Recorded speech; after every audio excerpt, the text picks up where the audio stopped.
மாவட்டம் குளித்தலை மகாமாரியம்மன் கோயில் திருவிழாவில் குத்தி கொலை செய்யப்பட்ட மாணவர் ஷியாம் சுந்தர் +2 தேர்வில் வெற்றி பெற்றிருக்கிறார். முக்கிய செய்தியாக பார்த்துக் கொண்டிருக்கிறோம். தகவல்களை எமது செய்தியாளர் தர்மராஜன் வழங்கிட கேட்போம். தர்மராஜன் வணக்கம். இப்ப இந்த மாணவர் உயிருடன் இல்லை, ஆனால் தேர்வில் தேர்ச்சி அடைந்திருக்கிறார். பெற்றோர்கள் மத்தியில என்ன சூழல் இருக்கு? இந்த மாணவர் உயிரிழந்த சம்பவம் தொடர்பான தகவல்களையும் பகிர்ந்துக்கோங்க.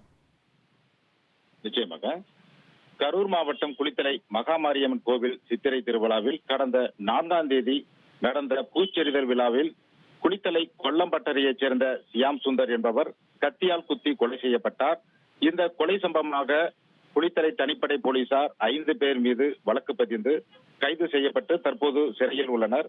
இந்த நிலையில் ஷியாம் சுந்தர் குளித்தலை அரசு ஆண்கள் மேல்நிலைப் பள்ளியில் பிசினஸ் மேக்ஸ் கம்ப்யூட்டர் அப்ளிகேஷன் பாடப்பிரிவில் பயின்றுள்ளார்.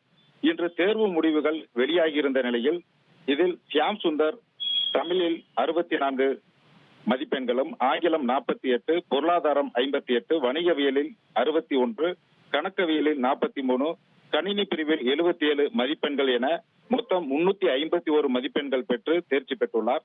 தற்போது அவரின் நண்பர்கள், உறவினர்கள் ஷியாம் சுந்தரின் +2 மார்க் ஷீட்டை தங்களது வாட்ஸ்அப்பில் ஸ்டேட்டஸ் வைத்து உருக்கத்துடன் வாழ்த்து தெரிவித்து வருகின்றனர்.